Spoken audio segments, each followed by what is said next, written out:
हमने uniform velocity पूरा complete किया है। SHM 99% कंप्लीटेड है, लेकिन 1% we need to talk about why that sinusoidal wave has maximum in the middle. That will be very good to compare with other cycle. जैसे कि cycloidal जब सीखेंगे उसके साथ कंपेयर करना वेरी इजी हो जाएगा, तो कंपेयर करके समझेंगे। आज के दिन हम क्या करेंगे, आज हम दोनों का भी, पहले बचे हुए दोनों का, कौन सा, एक्सेलरेशन का और साइक्लॉइडल का डिस्प्लेसमेंट डायग्राम समझते हैं। उतना समझने के बाद में let's see if we can proceed with the displacement diagram का डिस्प्लेसमेंट का equation for either of them. शुरू करते हैं। सर कैम प्रोफाइल में यूनिफॉर्म वेलोसिटी SHM और कौन सा टॉपिक है? अभी आज दोनों वो देख रहे हैं, आज वो दोनों भी देख लेंगे, ठीक है। तो तीसरा है यूनिफॉर्म एक्सेलरेशन, तीसरा है यूनिफॉर्म एक्सेलरेशन, मतलब एक्सेलरेशन कांस्टेंट रहेगा। इसका पहले हम लोग क्या समझ लेते हैं एक एक पेज पे कि इनका डिस्प्लेसमेंट डायग्राम कैसे बनता है। तो मैं तरीका वही रखूंगा। क्या हम लोग क्या करते हैं, हम लोग 3 एक्सिस ले लेते हैं, 3 एक्सिस ले लेंगे, जिसमें एक एक्सिस रहेगा डिस्प्लेसमेंट का, एक एक्सिस रहेगा वेलोसिटी का, और एक एक्सिस रहेगा एक्सेलरेशन का। ओके, एक एक्सिस रहेगा एक्सेलरेशन का। मेथड सब सेम ही है, वही तरीका वापस देखो। क्या करेंगे, theta A delta O theta D stroke, easy. Okay, नामकरण करने से पहले डिवीजन कर लेंगे 6-6 का। ओके, डिवीजन लाइट करता हूं थोड़ा सा। ओके, 60 डिवीजन कर देंगे यहाँ पे 50% पे, एंड देन बचे हुए इसमें 3 डिवीजन, देन अगेन यहाँ पे 50% पे, एंड देन इसमें बचे हुए पे 3 डिवीजन। यूनिफॉर्म एक्सेलरेशन का displacement diagram is one of the easiest. नामकरण पहले हो जाना चाहिए, मतलब क्या, ये क्या है, ये थीटा ए है, ये क्या है, ये डेल्टा ओ है, ये क्या है, ये थीटा डी है। 0 1 2 3 4 5 6 6 5 4 3 2 1 0। Very easy. डिस्प्लेसमेंट डायग्राम बनाना तो इतना आसान है कि 2 मिनट में बन जाता है इसका। ओके, ये एस, ये वेलोसिटी, ये एक्सेलरेशन, यहाँ पे थीटा रहेंगे। इसका डिस्प्लेसमेंट डायग्राम के लिए सबसे सिंपल तरीका क्या है, पहले कंस्ट्रक्शन लाइंस बनाने पड़ते हैं इसमें, पहले कंस्ट्रक्शन लाइंस बनाने पड़ते हैं। पहला क्या करना रहता है, पहले डायगोनल, ओके, पहले यूनिफॉर्म एक्सेलरेशन क्या होता है वो बता देता हूँ। यूनिफॉर्म एक्सेलरेशन का मतलब हो जाता है कि फॉलोवर अगर अपने बॉटम मोस्ट से शुरू करेगा तो 0 वेलोसिटी है, यहाँ पे रखता हूँ। फॉलोवर अपने बॉटम मोस्ट से शुरू करेगा तो 0 वेलोसिटी है। इस 0 वेलोसिटी बॉटम से ये टॉप स्ट्रोक तक पहुंचने वाला है, मतलब पहले 0 वेलोसिटी रहेगा, मतलब बाद में वेलोसिटी बढ़ेगा यूनिफॉर्मली, यूनिफॉर्मली बढ़ेगा, तो उसको यूनिफॉर्म एक्सेलरेशन कहते हैं। तो देयर इज यूनिफॉर्म एक्सेलरेशन, जिससे ये बढ़ता जाता बढ़ता जाता बढ़ता जाता, एंड फिर यूनिफॉर्म एक्सेलरेशन होने के बाद में, यूनिफॉर्म एक्सेलरेशन होने के बाद में इसका वेलोसिटी बढ़ के बढ़ के बढ़ के जिंदगी भर तो नहीं बढ़ सकता, क्योंकि उसको मालूम है ऊपर जाके रुकना है। फॉलोवर को नीचे रुका हुआ रहेगा, ऊपर भी आके रुकेगा follower, because it is kind of doing reciprocation. So when it is reciprocating, it means bottom the velocity is 0 and top also velocity is 0. So 0 velocity से ये ऊपर जाएगा, बढ़ता जाएगा बढ़ता जाएगा एक्सेलरेशन की वजह से, लेकिन अगर ये जिंदगी भर बढ़ा तो ऊपर जाके रुक नहीं पाएगा। इसका मतलब कहीं तो बीच रास्ते इसका वेलोसिटी मैक्स पहुंचेगा और उसके बाद में फिर से वेलोसिटी घटता जाएगा।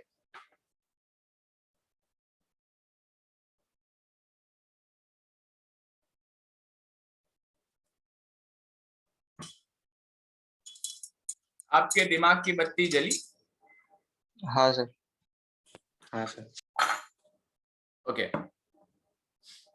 देखो सिंपल सी बात है, इसका मतलब है पहले वो यूनिफॉर्म एक्सेलरेट करके वेलोसिटी बढ़ाएगा और मैक्स पहुंच जाएगा, एंड फिर उसको यूनिफॉर्म रिटार्डेशन करना पड़ेगा ताकि वो जाके जीरो हो जाए। इसमें कॉम्प्लिकेशन दिया जा सकता है कि मान लो यूनिफॉर्म एक्सेलरेशन आधे रास्ते की जगह पे थोड़ा दूर तक हुआ। इट्स लाइक गाड़ी चला रहे हो, गाड़ी अगर चला रहे हो तो गाड़ी अगर यूनिफॉर्म एक्सेलरेशन है तो उसका स्पीड बढ़ता जाएगा बढ़ता जाएगा बढ़ता जाएगा।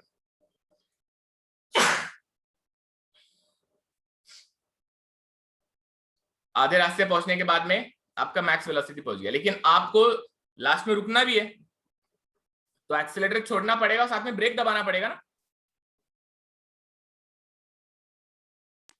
हाँ। तो वही चीज यहां पर भी है, यहां पर भी एक्सेलरेशन दोगे, एक जगह पे मैक्स वेलोसिटी पहुंचेगी एंड फिर रिटार्ड होगा, फिर वहां पे वेलोसिटी फिर से कम होना शुरू हो जाएगी और जीरो हो जाएगी। यहाँ पे एक पैराबोलिक कर्व बनता है, यहाँ पे एक पैराबोला बनता है। इनफैक्ट पैराबोलिक कर्व का पैराबोला बनता है। पैराबोला कैसा बनता है देखो, यहाँ पे इसको बनाने का तरीका होता है, पहले एंड टू एंड मैं डायगोनल ज्वाइन कर दूंगा, end to end diagonal join कर दूंगा। एक सेकेंड, ओके बिफोर दैट मैंने क्या बोला, it is uniform acceleration right. Uniform acceleration होगा और उसके बाद में यूनिफॉर्म रिटार्डेशन। यूनिफॉर्म को कैसे दिखा जाएगा, अगर मैं यहाँ पे ड्रॉ कर दूं, अगर मैं यहाँ पे यूनिफॉर्म एक्सेलरेशन ड्रॉ करना चाहूं तो क्या ये जो अभी मैं बनाने वाला हूं डायग्राम आपको दिमाग में कुछ घंटी जला रहा है? देखो ये एक्सेलरेशन डायग्राम है, uniform acceleration, you can see there is uniform acceleration midway तक there is uniform acceleration, and उसके बाद में यूनिफॉर्म मतलब कांस्टेंट एक्सेलरेशन, एंड देन उसके बाद में वो यूनिफॉर्मली रिटार्ड करेगा, इसलिए मैं उसको रिटार्ड वाले साइड में लेके जाऊंगा, एंड फिर मैं उसको यूनिफॉर्मली रिटार्ड करवाऊंगा, यूनिफॉर्मली रिटार्ड करवाऊं। कुछ समझ में आ रहा है मैं क्या कह रहा हूँ? हाँ सर। ओके सो मैं अगर पहले इस डायग्राम से आपको समझाना चाहूं तो I think this will be more helpful. तो uniform acceleration, okay uniform acceleration दिख रहा है आपको, फिर यूनिफॉर्म रिटार्डेशन दिख रहा होगा आपको। इस तरह से पहले मैंने यूनिफॉर्मली वेलोसिटी बढ़ाया है, देखो कांस्टेंट है, ये कांस्टेंट है, कांस्टेंट का डेरिवेटिव स्ट्रेट लाइन होता है, इंटीग्रेशन स्ट्रेट लाइन होता है, इसलिए वेलोसिटी का कर्व ऐसा बनता है, इसलिए वेलोसिटी का कर्व ऐसा बनता है, ये हो जाएगा आपका वेलोसिटी का कर्व।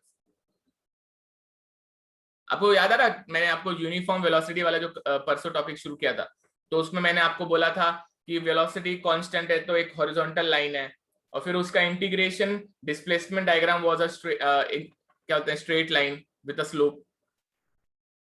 हाँ सर। देखो हाँ। ये जो है, देखो ये कांस्टेंट है, ये कांस्टेंट हो गया ना, कांस्टेंट का इंटीग्रेशन, क्योंकि एक्सेलरेशन का इंटीग्रेशन वेलोसिटी, वेलोसिटी का इंटीग्रेशन डिस्प्लेसमेंट। ओके इसलिए ये जस्टिफाई ऐसे होता है कि एक्सेलरेशन डायग्राम एक कांस्टेंट लाइन रहेगी और फिर वेलोसिटी जो रहेगी, वेलोसिटी जो रहेगी वो एक स्ट्रेट लाइन रहेगी, और स्ट्रेट लाइन का इंटीग्रेशन एक पैराबोला होता है। हाँ सर, पावर बढ़ जाती है। I hope now it is justified. अब आपको समझा रहेगा कि straight line, sorry horizontal line is a constant, फिर एक स्ट्रेट लाइन क्यों आया और फिर एक पैराबोला क्यों आया। अब पैराबोला बनाता हूं, पैराबोला बनाने का तरीका होता है, जैसे यहां पे 6 डिवीजन किया है, यहां पर भी 6 डिवीजन करता हूं, 6 डिवीजन यहां से शुरू करेंगे, एक और इधर बीच में और एक इधर, यहां पर भी 2 डिवीजन और यहां पर भी 2 डिवीजन, ऐसे 6 डिवीजन कर लेते हैं यहाँ पे। ओके ओके हमने यहाँ पे 6 डिवीजन कर लिए, नामकरण कर देते हैं इसको, ये हो जाएगा 1 2 3 4 5 एंड 6 डिवीजन कर लिया मैंने। जैसे 6 डिवीजन यहाँ पे कर लिए वैसे 6 डिवीजन यहाँ पे कर लिए। अब मैं स्ट्रेट लाइन से कॉर्नर टू कॉर्नर पहले ज्वाइन कर दूंगा, ऐसे स्ट्रेट लाइन से कॉर्नर ज्वाइन कर दूंगा पहले। या फिर ऐसे भी बोल सकते हैं इसको, अभी मेरा डिवीजन बराबर नहीं हुआ है, अगर मेरा डिवीजन बराबर रहता ना तो ये डॉट बराबर इधर ही आता, ये डॉट बराबर इधर ही आता। ओके, तो मैंने यहाँ पे डायगोनल से डायगोनल, कॉर्नर से कॉर्नर डायगोनल बना दिया है।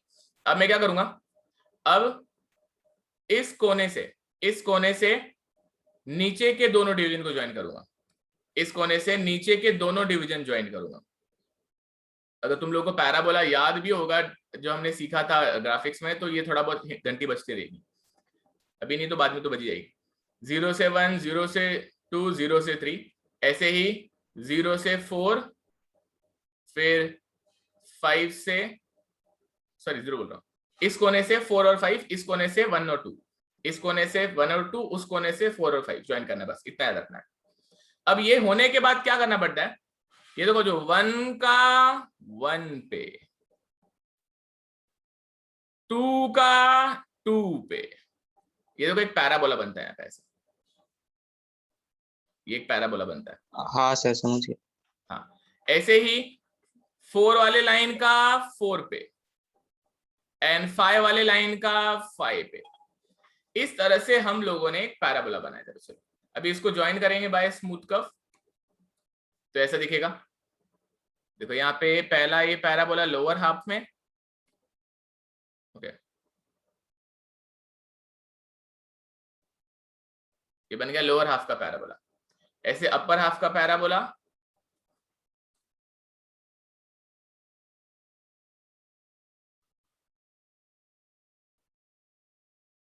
ओके, ये हो गया आपका डिस्प्लेसमेंट डायग्राम। एक सिंपल सा लॉजिक लगाओ यार, फॉर्मूला अगर अपनी बाद में, डिस्प्लेसमेंट डायग्राम पैराबोलिक है, पैराबोला सेकंड ऑर्डर इक्वेशन होता है, सेकंड ऑर्डर इक्वेशन का डेरिवेटिव सिंगल ऑर्डर इक्वेशन होता है, और सिंगल ऑर्डर इक्वेशन का कर्व कभी भी स्ट्रेट लाइन होता है विद अ स्लोप, और एक स्ट्रेट लाइन का डेरिवेटिव कभी भी कांस्टेंट होता है, तो कांस्टेंट एक हॉरिजॉन्टल लाइन होता है। तो आप देख सकते हो किस तरह से ये मैथमेटिकली और ग्राफिकली एक दूसरे को जस्टिफाई कर रहे हैं। देखो वेलोसिटी बढ़ हाँ रहा सर। बढ़ रहा बढ़ रहा बढ़ रहा, मैक्स वेलोसिटी पहुंच रहा, फिर वेलोसिटी घट रहा घट रहा घट रहा, 0 पहुंच रहा। मतलब जब यहाँ से ये ऊपर जाना शुरू करेगा फॉलोवर, तो वेलोसिटी बढ़ के मैक्स होएगा। अगर यहाँ पे फॉलोवर ड्रॉ करके समझें तो फॉलोवर ऐसे राइज कर रहा, वेलोसिटी बढ़ रहा बढ़ रहा बढ़ रहा, मैक्स वेलोसिटी पहुंच गया, फिर वेलोसिटी घट रहा घट रहा घट रहा घट रहा, 0 वेलोसिटी पहुंच गया। इस तरह से वेलोसिटी बढ़ता एंड घटता, बढ़ता एंड घटता। भाई देखो वेलोसिटी अगर बढ़ रहा है घट रहा है, बढ़ते वक्त एक्सेलरेशन, घटते वक्त डिसेलरेशन। हाँ सर। आगे बढ़ते हैं, सेकेंड पार्ट में भी बना देता हूं फटाक से। ओके, सेकेंड पार्ट में फटाक से बनाता हूं। यहाँ पे डिवीजन कर देंगे पहले 6 सर पहले डायगोनल मारेंगे ना। हाँ डायगोनल, डायगोनल के पहले डिवीजन कर देता हूँ 3 नंबर पे, 3 नंबर पे सर वो डिवीजन मिडल करके, नंबर थोड़ा इधर उधर हो जाएगा इसलिए। हाँ आपकी बात तो सही है, आपकी बात तो सही है, डायगोनल मारने से बीचों बीच मिल गया अपने को। इसमें कुछ कॉम्प्लिकेशन की बात करूंगा अभी, बट यहाँ पे देखो ये हो गया आपका मिडल नंबर का, फिर यहाँ पे बाकी के 2, और फिर ये यहाँ पे बाकी के 2, तो ये 0 1 2 में यहाँ पे आ जाएगा 1 2 एंड 3, ये हो जाएगा 4 5 एंड 6। अब हम क्या करेंगे, इस कोने से 1 और 2 को ज्वाइन करेंगे, इस कोने से 1 और 2 को ज्वाइन करेंगे।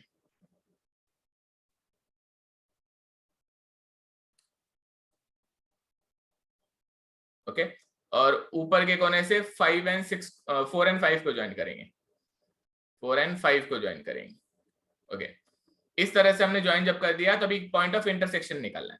क्या, 1 का 1 पे, 2 का 2 पे, ऐसे ही 4 का 4 पे, 5 का 5 पे। इजी। ओके ओके, इस पे नामकरण करेंगे बाद में, बट फिलहाल अभी स्मूथ कर्व से ज्वाइन करेंगे, स्मूथ कर्व से ज्वाइन करेंगे। स्मूथ कर्व से ज्वाइन करता हूं, यहाँ पे ये एक पैराबोलिक कर्व आ जाएगा इधर ऐसे, और यहाँ पे एक पैराबोलिक कर्व आ जाएगा इधर ऐसे। पूरा पैराबोलिक कर्व नहीं आता है कि 50 हाफ ऑफ पैराबोलिक कर्व आता है, ऑल बिकॉज ऑफ फॉलोवर के डिस्प्लेसमेंट के नेचर की वजह से। लेकिन यहाँ पर एक हाफ कर्व रहता है और यहाँ पर एक हाफ कर्व रहता है। ओके, ये है बच्चा लोग डिस्प्लेसमेंट डायग्राम। इसमें नामकरण कर देंगे, ये हो जाएगा ए, नहीं छोटा लेते हैं, ये हो जाएगा A B C D E F, F dash E dash D dash C dash B dash A dash. ये सारे जो नाम है डिस्टेंस रहेंगे, एक 1 से ए, बी से 2, 3 से सी, ये डिस्टेंसेस हमें काम आता है इसलिए नामकरण किया जाता है। ओके, जैसा यहाँ पे डायग्राम बना है वैसा ही वेलोसिटी और एक्सेलरेशन इस तरफ भी बन जाता है, तो मैं बना के छोड़ देता हूं। यहाँ पर वेलोसिटी डायग्राम ऐसा बन जाएगा, पहले नीचे की तरफ जाएगा और फिर ऐसे ऊपर की तरफ जाएगा। ऐसे आपको क्यों समझ में आता रहेगा, देखो नीचे आ रहा है ना फॉलोवर, अब जब नीचे आएगा तो पहले उसका नेगेटिव डायरेक्शन में वेलोसिटी बढ़ेगा, नेगेटिव डायरेक्शन में वेलोसिटी बढ़ के मैक्स पहुंचेगा, और फिर बाद में हम बोलेंगे पॉजिटिव वेलोसिटी बढ़ रहा है, बट एक्चुअली वो नेगेटिव डायरेक्शन में बढ़ रहा है। ओके, ऐसे नहीं बोलना चाहिए, 0 से नेगेटिव मैक्स की तरफ जाओगे और फिर नेगेटिव मैक्स से अगेन 0 की तरफ जाओगे, that is how you should say. Okay, क्यों, फॉलोवर नीचे आएगा तो 0 वेलोसिटी शुरू करेगा, फिर मैक्स वेलोसिटी पहुंचेगा एंड फिर से 0 पहुंचेगा, तो ये वो मोशन के लिए है। यहाँ पे एक्सेलरेशन डायग्राम कुछ ऐसा आ जाएगा, नेगेटिव डायरेक्शन में वेलोसिटी बढ़ाने के लिए नेगेटिव डायरेक्शन में एक्सेलरेशन, जिसको कहते हैं रिटार्डेशन, जिसको कहते हैं रिटार्डेशन। एंड फिर ये रिटार्डेशन होने के बाद में अगेन वेलोसिटी को नेगेटिव से 0 पहुंचाने के लिए आपको करना पड़ेगा एक्सेलरेशन, आपको करना पड़ेगा एक्सेलरेशन। ये डायग्राम्स जो भी बनाया वो सब समझ में आया? हाँ सर। हाँ sir. Okay, positive negative negative and positive. यहाँ पे देखो वी मैक्स है। एक कॉम्प्लिकेशन की बात बताता हूँ, सब कुछ यहाँ पे सिमेट्रिक है, लेकिन एक लाइफ में कॉम्प्लिकेशन कहाँ पे क्रिएट किया जा सकता है, अगर आपको कोई बोल दे ये 50-50 करने की जगह पे 2/3 रेशियो ले लो या 1/3 रेशियो लो, मतलब आप वेलोसिटी बढ़ाने का काम आप यहां तक करो, 2/3 तक बढ़ाओ, क्योंकि हो सकता है आपको वॉल्व खोलना फास्ट पड़े और बंद करना स्लो करे, ऐसा कुछ तो होगा। तो अगर ऐसा कुछ है तो यहाँ पे चेंजेस किए जा सकते हैं, इसको आप बढ़ाते बढ़ाते बढ़ाते यहाँ तक बढ़ा सकते हो, एंड फिर लेकिन फिर आपके पास में समय कम होगा आपको उसको रिटार्ड करने के लिए। कम समय में रिटार्ड करने का मतलब हो गया इसका मैग्नीट्यूड ज्यादा बड़ा हो जाएगा, फिर ये मैग्नीट्यूड कहलाता है। अभी कैसा दिख रहा है आपको, अभी आपको एग्जैक्टली एक डब्बा ऊपर ऐसा दिख रहा है और एक डब्बा बराबर उसी साइज का नीचे दिख रहा है ना, बट चेंजेस करने पे ये ऐसा भी एग्जिस्ट कर सकता है। मैं आपको अगर बताऊं तो ये कैसा एग्जिस्ट करेगा, इसको ऐसा अगर बढ़ा दो आप तो इसमें चेंजेस ऐसा आ जाएगा कि ये ऐसा हो जाएगा। ये डायग्राम की बात कर रहा हूं, क्या मतलब है, इसका मतलब है कि आप अगर एक्सेलरेट थोड़ा ज्यादा देर तक अगर करोगे तो वेलोसिटी ज्यादा बढ़ जाएगी ना,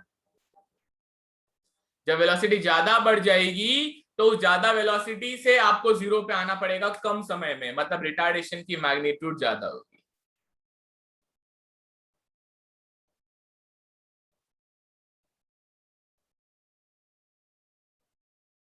This is kind of complication you can have in your life if you at all face this topic, but यहाँ पे नहीं आएगा आपको, ये आपको इतना ही आता है, बट अगर आया होगा कहीं किसी कॉलेज के टीचर ने आपको परेशान किया होगा तो जस्ट लेट मी नो, मैं आपको हेल्प कर दूंगा। लेकिन ये डायग्राम सबको समझ में आया? हाँ सर।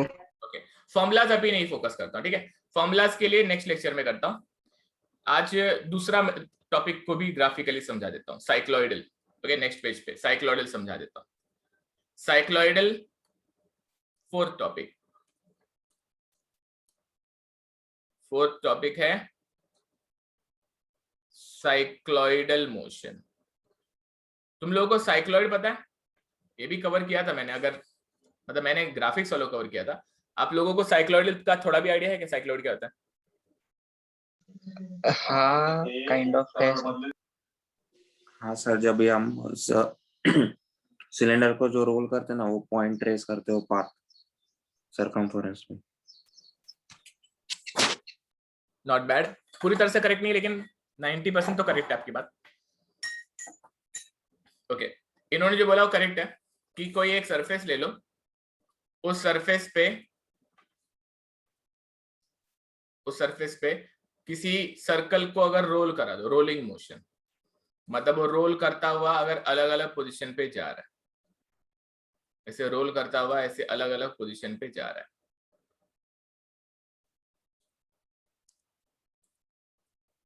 उसका सरफेस जो भी कवर करेगा लाइन वो होगा ना सर, मतलब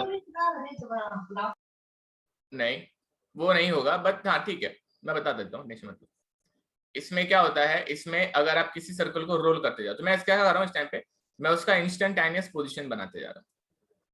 इंस्टेंटेनियस पोजीशन मतलब होता है हर इंस्टेंट पे उसका नया पोजीशन ड्रॉ कर रहा हूँ। हाँ सर, हम इसको ड्रॉ इस तरह से कर देते ना कि टेंजेंट मारते थे एंगल को डिवाइड करके और फिर पूरा खोल देते थे उसको। हाँ वही है। मैं याद दिला देता हूँ, एग्जैक्ट बच्चों को याद नहीं रहता है। देखो क्या होता है, अगर किसी रोल सिलेंडर पे एक पॉइंट मार्क कर दो P और उसको रोल करो, तो ये जो पॉइंट P है, ये पॉइंट P अब यहाँ पे नहीं, थोड़ा ऊपर चला जाएगा, यहाँ पर आ जाएगा लेटेस्ट से, बराबर। फिर इसमें हाँ रोलिंग मोशन कर रहे हैं, तो इसका पॉइंट शायद यहाँ आ जाएगा, फिर इसका पॉइंट शायद यहाँ आ जाएगा, इसका पॉइंट शायद यहाँ आ जाएगा, इसका पॉइंट शायद यहाँ आ जाएगा।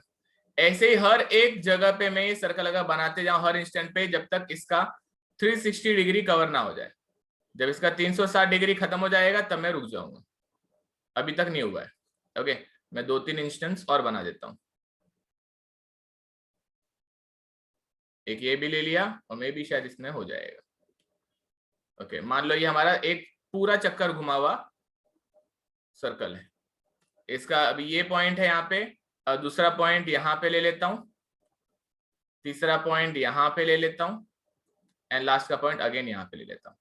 तो इसे ज्वाइन नहीं करना है, इसे ज्वाइन नहीं करना, that is not cycloid. The cycloid is when you draw a diameter at every instant, when you draw a diameter, when you draw a diameter, diameter, diameter, diameter, ये भी diameter, इधर भी diameter और इधर भी diameter। Okay, अभी आप जो साइक्लॉइड सीखे हो that is purely particle having a rolling motion, but इधर मैं रोलिंग मोशन नहीं कर रहा हूं, मैं यहाँ पे रेसिप्रोकेशन कर रहा हूं ना, इक्विवेलेंट सिस्टम की बात चल रही। आप जो बोल रहे हो वो ग्राफिक्स का साइक्लॉइड जो था वो आपका सिंपली ऐसा इसको ज्वाइन किया हुआ एक साइक्लॉइड बन गया था, बराबर ना? हाँ सर। लेकिन वहां पे वो प्योरली रोलिंग मोशन कर रहा था, यहाँ पे हमारा रेसिप्रोकेशन हो रहा है ना, फॉलोवर इज रेसिप्रोकेटिंग। तो रेसिप्रोकेशन स्ट्रेट लाइन के अलॉन्ग होता है, तो प्रोजेक्शन पास ऑन करना पड़ेगा।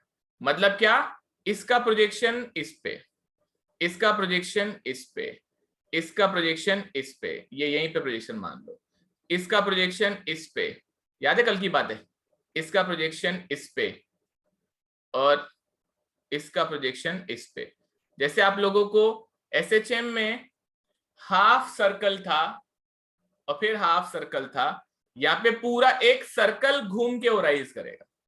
वहां पे क्या हो रहा था, हाफ सर्कल की मदद से वो राइज कर रहा था, बचे हुए हाफ सर्कल की मदद से वो फॉल कर रहा था। That was SHM. साइक्लॉइड में क्या होता है, साइक्लॉइड में एक पूरा रिवोल्यूशन खत्म होने के बाद में फॉलोवर राइज करता है। तो यहां पर इनका लोकस डायमीटर के ऊपर आता है, ये डायमीटर के ऊपर आता है। ये डायमीटर के लोकस को जब आप ज्वाइन करते हो, यहाँ पे जब ये डायमीटर के लोकस को आप ज्वाइन करते हो तो जो कर्व मिलता है उसको साइक्लॉइडल कर्व कहते हैं। ऐसे बनेगा ये।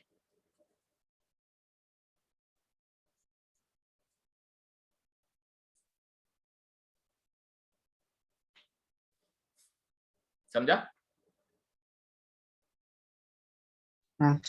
It is like when a rotary motion is a equivalent system for a reciprocatory motion। तो आपको समझ में आना चाहिए, जब ये इसका मतलब क्या हो रहा है, इसका मतलब हो रहा है कि वो गोल व्हील है, वो गोल घूम रहा है, लेकिन जब वो गोल घूम रहा है तो उसके गोल घूमने के साथ साथ उसका जो पॉइंट P है, वो पॉइंट P जिस तरह से ऊपर जा रहा है, बाकी नहीं, मान लो ये पॉइंट P है, ये उंगली मेरी पॉइंट P है, ये पॉइंट P जिस तरह से ऊपर जा रहा है बस उसी का रेसिप्रोकेशन सिंक में होगा।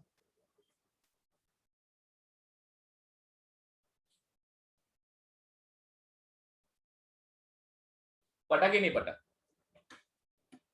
थोड़ा पटा, पूरा पटा?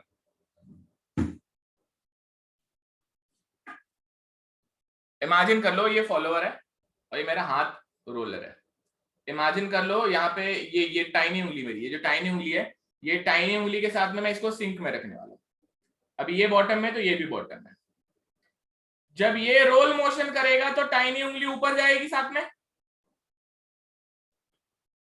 हाँ सर। समझना है कुछ?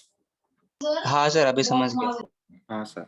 मतलब ये ऊपर जाएगा लेकिन इसकी जाने की रफ्तार ऐसी होगी कि ये जो टाइनी उंगली है मेरी, देखो जगह पे रोल करूंगा तो टाइनी उंगली नीचे आएगी, लेकिन जगह पे रोटरी मोशन नहीं हो रहा, it is a rolling motion, and in rolling motion body goes forward.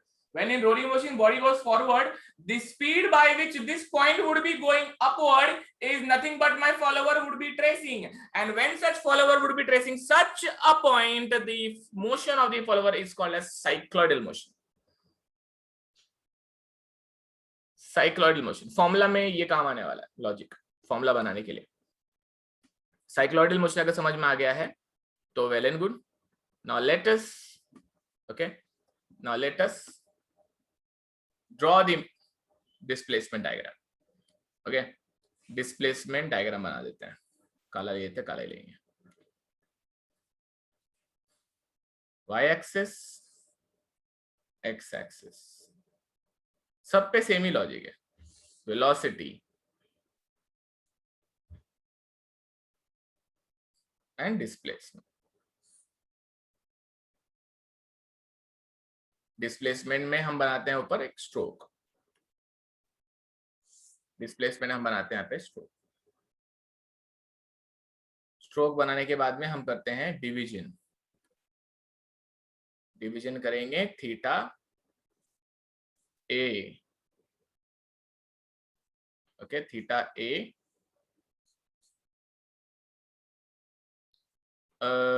एक काम करता हूं, ये डायग्राम थोड़ा ज्यादा नीट बनाने के लिए सिर्फ डिस्प्लेसमेंट डायग्राम की बात करूंगा, तो मैं थोड़ा सा ज्यादा बड़ा डायग्राम बनाता हूं आपके लिए। ओके सर थोड़ा लेफ्ट साइड से स्टार्ट करो ना, वो आपका फेस में चला जाएगा। अभी बराबर है? हाँ सर। ओके ओके, आप मेरा वो कर्सर, मेरा फेस हटा सकते हो बाय द वे। हाँ सर, पर फिर भी वो कुछ ना कुछ ढक ही जाता है इसलिए। एक आइडिया दूं, देखो मैं क्या करता हूं, अब देखो, अब ठीक है? हाँ सर। ओके, तो अभी मैं क्या करता हूं, अभी यहाँ पे थीटा ए का लाइन बनाता हूं, सिर्फ थीटा ए बनाता हूं, ठीक है? पहले सिर्फ थीटा ए, आपके लिए सिर्फ थीटा, मान लो ये पूरा थीटा ए है, इतना बड़ा डायग्राम बनाएंगे अपन, ये पूरा थीटा ए है। ओके, और ये रहा अपना स्ट्रोक का लाइन, मतलब वो डेल्टा ओ थीटा डी सब इसके पार में होगा, ठीक है? उसको अपन शॉर्टकट में बना के लेंगे। लेकिन पहला काम है अपना कि अपन यहाँ पे सिर्फ डिस्प्लेसमेंट डायग्राम बना के ले, एक राइज होते वक्त का, ठीक है? ठीक है, चलो अभी क्या करेंगे, सेम लॉजिक अपना डिवीजन वाला वही रहेगा। यहाँ पे 6 डिवीजन कर देता हूं मैं, कोशिश करता हूँ यूनिफॉर्म रखने की। यहाँ पे 6 डिवीजन करेंगे। ओके,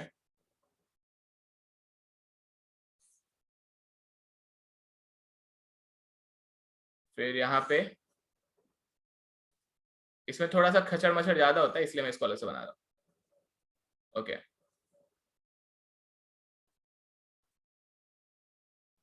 ठीक है, थोड़ा बहुत चल जाएगा। ओके, हमारे पास में इस टाइम पे 6 डिविजन है। अभी 6 डिवीजन है, आपको क्या मालूम होना चाहिए? आपको मालूम होना चाहिए ये हाइट जो है it is equal two stroke. आपको पता होना चाहिए कि this height is equal two stroke H. ये जो एच है ना बच्चों, ये H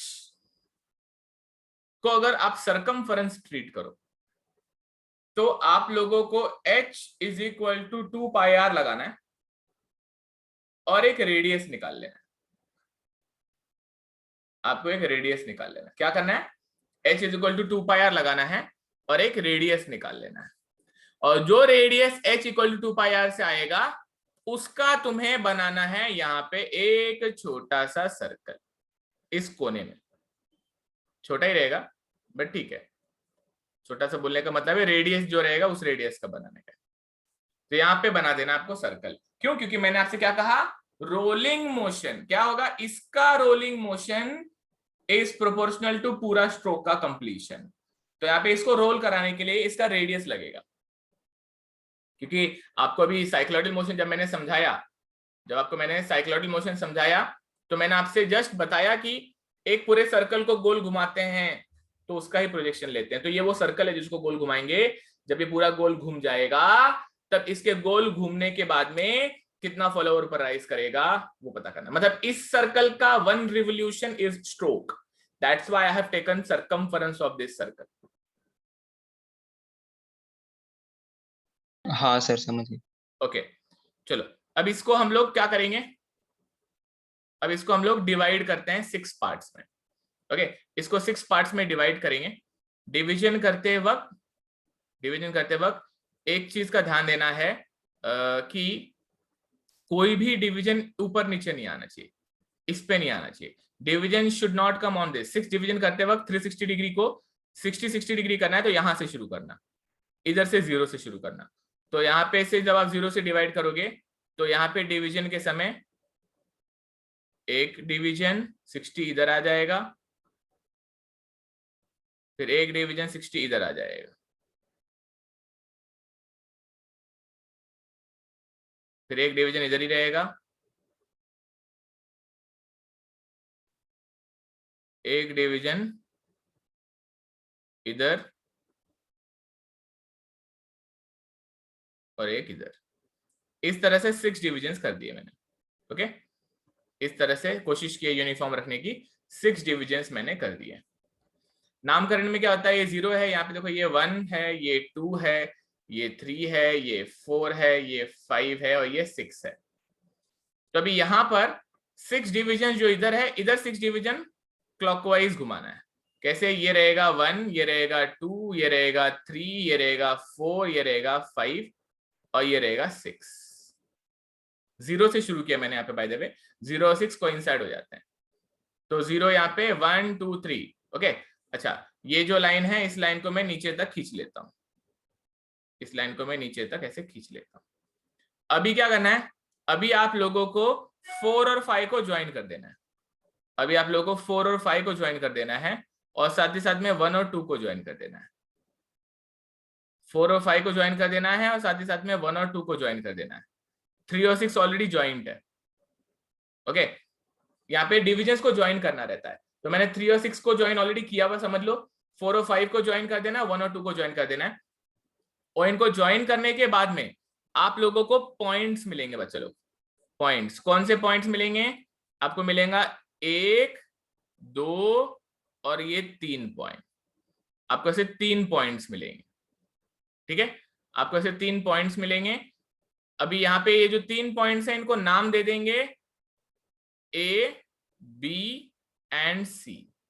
A, B and C नाम दे देंगे। ठीक है क्या किया मैंने यहाँ पे, फिर से सुन लो सारा प्रोसीजर। 6 डिवीजन और 3, 6 डिवीजन करेंगे हम लोग थीटा A का और 6 डिवीजन करेंगे सर्कल का जिसका रेडियस आया है h equal to 2 pi r से, h equal to 2 pi r से।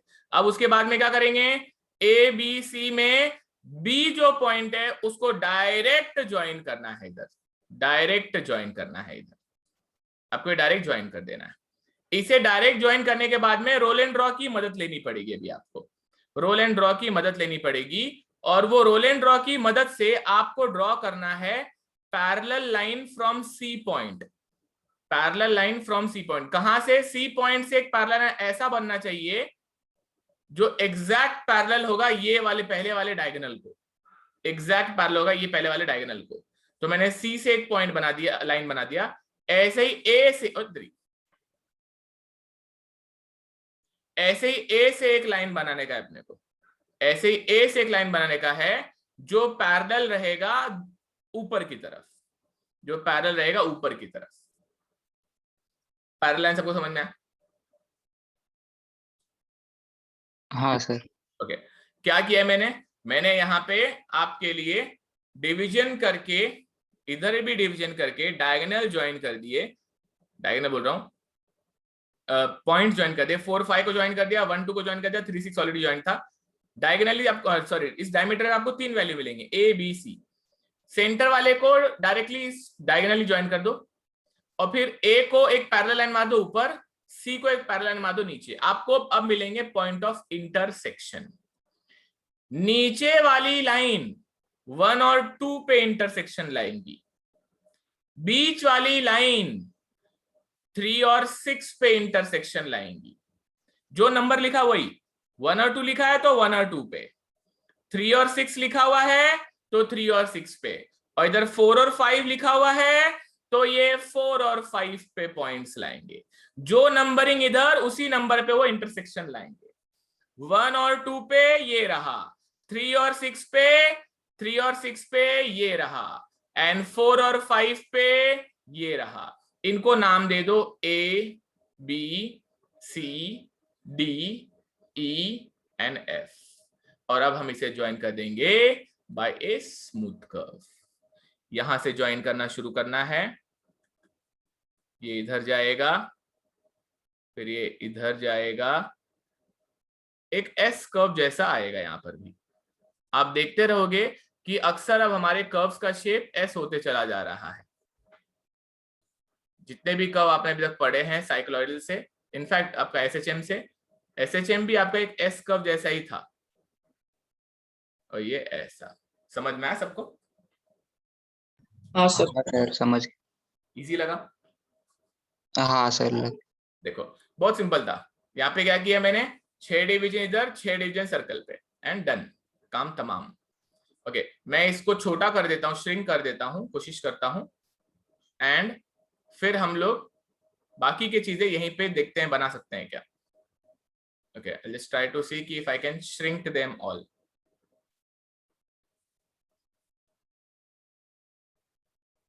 दो का okay, one more try.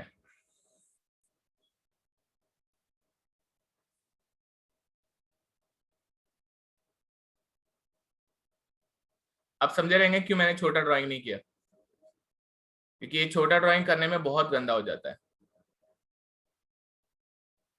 Okay, ये गंदा दिख रहा है तो मैं इसको नहीं करूंगा कुछ, इसको ऐसे रहने देता हूं, ठीक है। साइक्लॉइडल का ये जो डायग्राम है, इसका इक्वेशन जब बनाएंगे अपन, ओके, नेक्स्ट लेक्चर में, तब वापस से इसको रीड्रॉ कर ही दूंगा फटाफट। बट साइक्लॉइडल प्रोफाइल जैसे राइज करते वक्त बनाया है, वैसे ही फॉल करते वक्त बनानी पड़ेगी, रिटर्न करते वक्त, मतलब उस कोने में। ये बस एक ही पार्ट का है। हाँ, ये एक ही पार्ट है, राइज का पार्ट है। और डुअल का क्या होगा सर? स्ट्रेट जाएगा ना?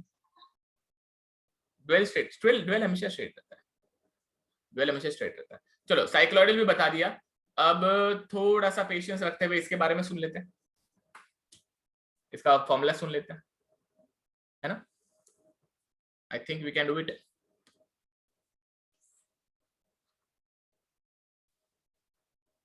पॉज लेते हैं थोड़ा सा। चलो, क्या बात कर रहा हूं मैं, यूनिफॉर्म एक्सेलरेशन जो डिस्प्लेसमेंट है, यूनिफॉर्म एक्सेलरेशन डिस्प्लेसमेंट के लिए हम लोग काइनेमेटिक इक्वेशंस की मदद लेंगे। काइनेमेटिक इक्वेशंस कौन से, हमारे पास में 3 काइनेमेटिक इक्वेशन बचपन के सीखे हुए हैं, हम इनकी हेल्प लेंगे। अच्छा, ये इक्वेशन जो बनेगा सिर्फ और सिर्फ राइज करते वक्त के लिए बनाएंगे, यहां से लेके यहां तक, जहां पे वो वी मैक्स पहुंच जाएगा, क्योंकि एक इक्वेशन सिर्फ तब तक काम करेगा because uniformly it is accelerating. और फिर उसी फॉर्मूला को आप बचे हुए इस पे टुकड़ों में यूज कर सकते हो। It is not an equation जो पूरे के पूरे डायग्राम पे जस्टिफाई होगा, बिकॉज यहां पे आपका दिमाग में ये बात क्लियर होनी चाहिए कि यूनिफॉर्म एक्सेलरेशन सिर्फ यहीं तक है, उसके बाद में it is getting decrease and 0 हो रहा है, और फिर बाद में यूनिफॉर्म रिटार्डेशन हो रहा है। तो जो फॉर्मूला हम बनाएंगे वो सिर्फ पार्टली एक इतने से हिस्से के लिए बनाएंगे, बराबर। हाँ सर। ओके, मतलब हमारा फोकस सिर्फ यहां तक है, थीटा a/2 तक है, थीटा ए बाई टू, तब तक हमारा जो डिस्प्लेसमेंट हो चुका रहेगा दैट विल बी, यहां पे नहीं दिखाना चाहिए, यहां पे दिखाता हूं, हमारा फोकस रहेगा थीटा ए बाई टू तक, तब तक हमारा जो डिस्प्लेसमेंट हो चुका रहेगा that will be H by two, ये हो जाएगा थीटा ए बाई टू, ये हो जाएगा एच बाई टू। ओके, यहीं तक हम लोग एनालाइज करने वाले हैं इसको, क्योंकि उसके बाद में इंडिपेंडेंटली दूसरा कर्व आ जाता है। तो काइनेमेटिक इक्वेशन में S is equal to ut plus half AT square का इक्वेशन लो तो इनिशियल वेलोसिटी तो जीरो रहती है ना यहाँ पे, तो we can take this equation as half AT square, बराबर ना, because initial velocity will be zero, तो S is equal to half AT square because u is zero. अब यहां पे S के बारे में अगर हम समझे ठीक से तो मुझे इतना समझ में आता है कि we know that when S is equal to h by two, my theta is equal to theta a by two, when S is equal to h by 2, theta is equal to theta a by 2. Also we know that theta is equal to omega t. Also we know that theta is equal to omega t. तो इस formula से अगर हम बात करें, मतलब हम क्या करें, यहाँ पे ये सब्स्टिट्यूट करें और साथ ही साथ थीटा की जगह पे ओमेगा टी ले लें, तो क्या आ जाएगा, ध्यान से देखो, theta is equal to omega T, तो I can say as at S equal to h by 2, theta की जगह पे ओमेगा टी पुट करूं तो omega T is equal to theta a by 2, which means t is equal to theta a by 2 omega.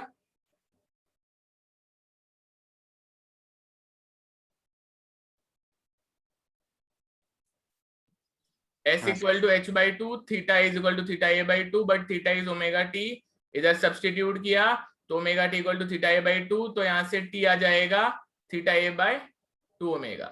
मतलब अगर मैं ये वाली वैल्यू और ये वाली वैल्यू इधर सब्स्टिट्यूट करूं तो इक्वेशन कैसा दिखेगा, h by two is equal to 1 by two into A into T की जगह पे theta A by two omega, तो यहां से एक्सेलरेशन का इक्वेशन निकाल सकता हूं मैं, 2 काट दो, तो acceleration will be 2h omega upon theta A, बराबर लिखा है क्या, 2h omega upon theta A, correct लिख रहा हूं सर? वो टी स्क्वायर है ना? टी स्क्वायर है, सॉरी सॉरी सॉरी सॉरी, हाँ ये टी स्क्वायर आएगा, बराबर, तो टी स्क्वायर आ जाएगा। तो फिर अब सिंप्लीफाई करते हैं, कुछ और सोच रहा था मैं, ओके ठीक है। तभी यहां से ए का इक्वेशन क्या हो जाएगा, ए इज इक्वल टू 4 ना, 4 omega square H upon theta A square,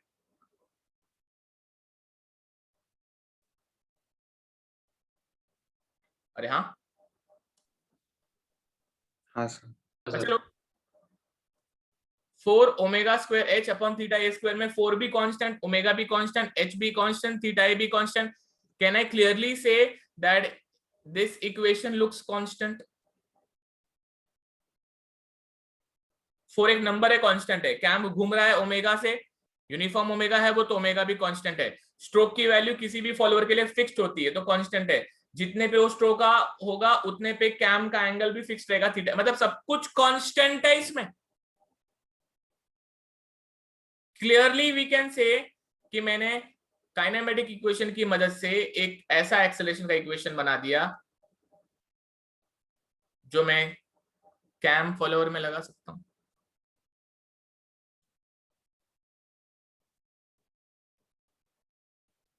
हाँ सर। पट गया सबको, ओके चलो इतना आ गया है। तो अब इक्वेशंस, अब हमको मालूम है हमें करना क्या है, हमें बस उल्टा जाना है बॉस, उल्टा जाना है।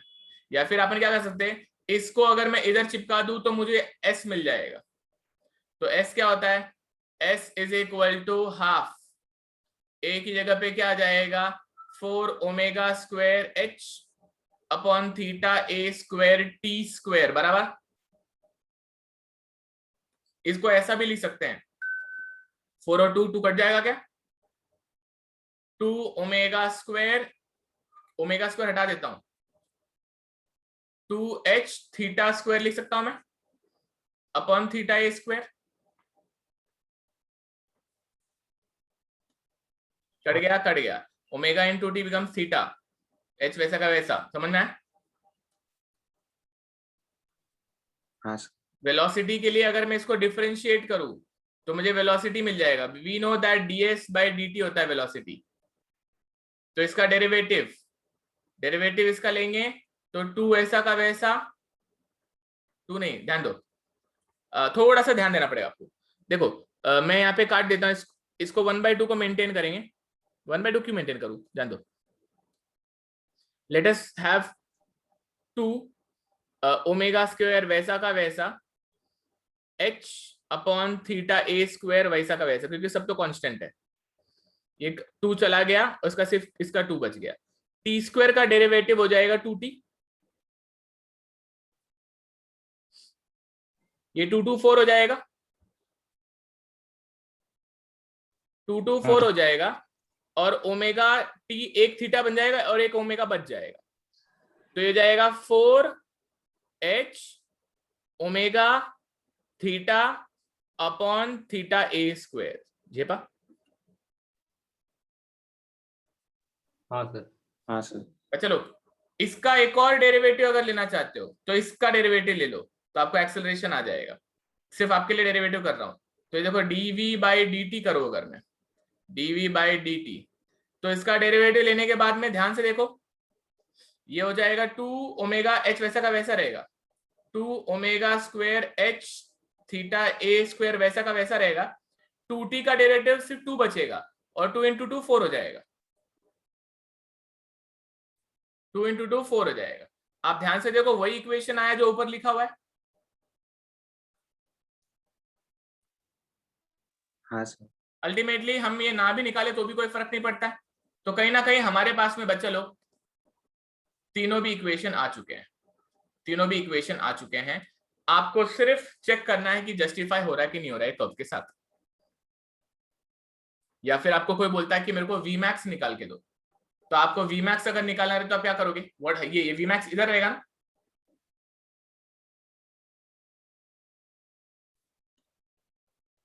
ये v का Vmax निकालने के लिए आप थीटा की वैल्यू क्या पुट कर देना,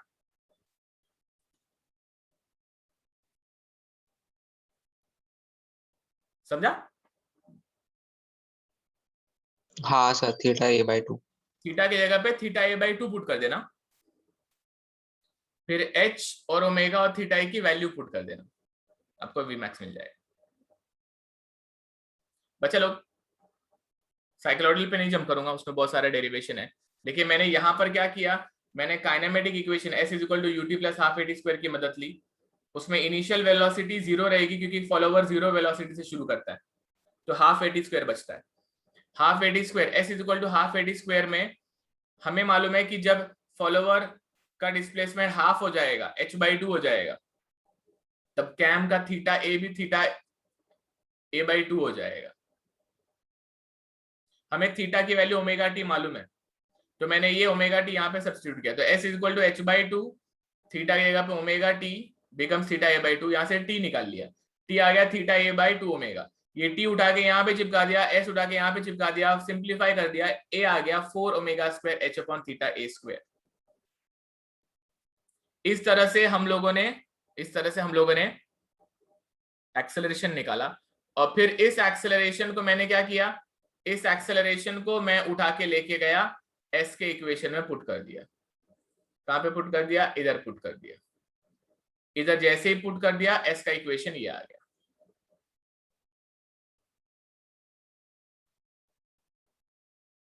क्या किया, इसे उठाया, इसे यहां पे चिपका दिया, और मेरे पास में s का इक्वेशन ये आ गया।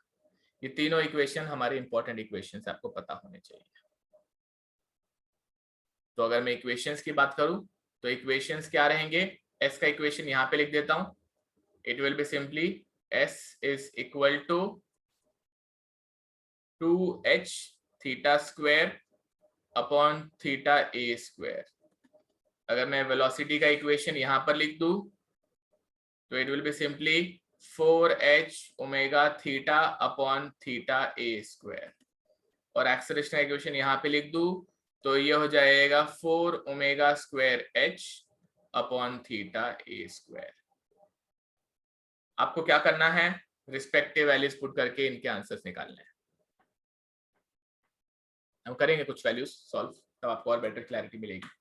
अभी के लिए I think I will stop. कुछ पूछना है तो पूछो। हम साइक्लोइडल का डेरिवेशन करेंगे और कल सीखेंगे कि कैसे बनता है कोई कैम का प्रोफाइल। ठीक है, इनका मैं स्क्रीनशॉट आपके ग्रुप पे डाल दूंगा, डोंट वरी। प्रोफाइल मतलब क्या होता है सर? कैम प्रोफाइल मतलब आपका कैम का शेप अगर किसी पर्टिकुलर फॉलोअर मोशन के हिसाब से बोला जाए तो कैसे बनाया जाता है, तो कल एक सिखाऊंगा मैं आपको।